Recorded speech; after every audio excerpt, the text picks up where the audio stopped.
U.S. pledges to push back against Chinese transnational repression, protect Falun Gong. Washington, the U.S. government intends to push back against the Chinese Communist regime's transnational repression on U.S. soil and defend vulnerable groups such as Falun Gong practitioners, the State Department told the Epoch Times. We are committed to safeguarding our sovereignty, keeping our communities safe, and defending individuals from the overreach of foreign governments and regimes trying to silence, intimidate, harass, harm, or coerce individuals within our borders, a State Department spokesperson said on July 21. CCP repression extends far beyond China's borders, as Chinese officials or their proxies threaten, harass, and intimidate critics of the CCP overseas, including in the United States, the spokesperson said. Falun Gong, a meditation discipline based on the principles of truthfulness, compassion, and tolerance, quickly spread by word of mouth to reach an estimated 70 million to 100 million practitioners during the 1990s. On July 20, Falun Gong practitioners marked 27 years of persecution by the CCP. The CCP promoted the Falun Gong movement in the 1990s, but since then has waged a campaign to eradicate the spiritual practice for political reasons, targeting practitioners and their families in China and around the world, the State Department official said. New York-based Falun Dafa Information Center, in a recent survey, documented more than 600 cases of transnational repression over a 5-year period from 2020.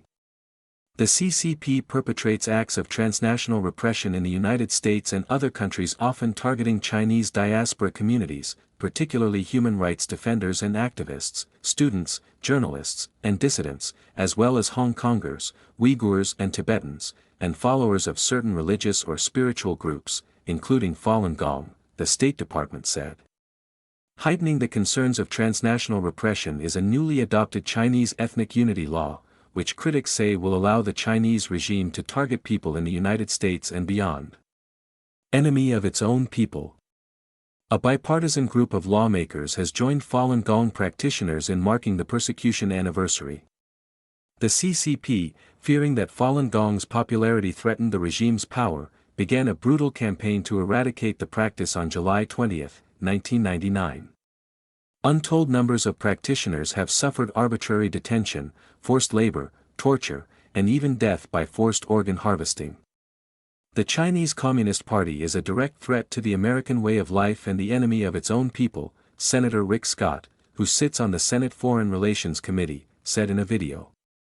Scott said the legislation he co-introduced in the House last year, the Falun Gong Protection Act, would enable the United States to impose sanctions on individuals responsible for or complicit in China's state-sanctioned practice of forced organ harvesting.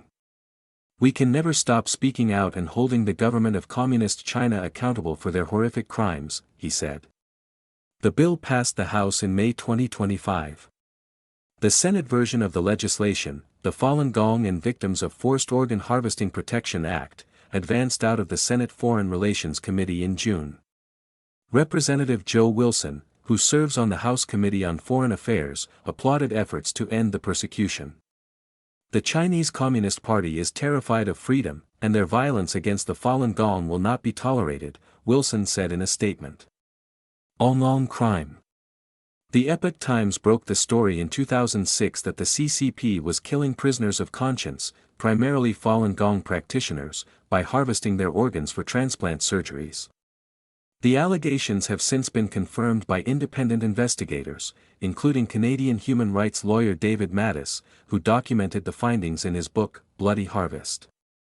In 2019, a London-based independent people's tribunal, known as the China Tribunal, concluded that the Chinese regime had been forcibly harvesting organs from prisoners of conscience for many years, with Falun Gong practitioners as the primary victims.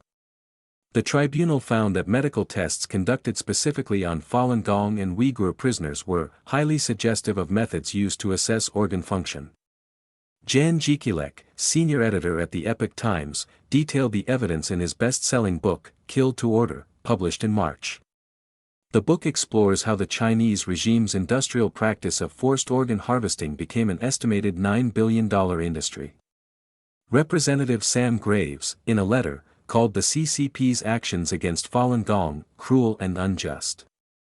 The CCP routinely commits human rights abuses such as murder, organ harvesting, mass false imprisonment, and unconscionable torture, he said, noting that these actions were done to advance their communist ideology.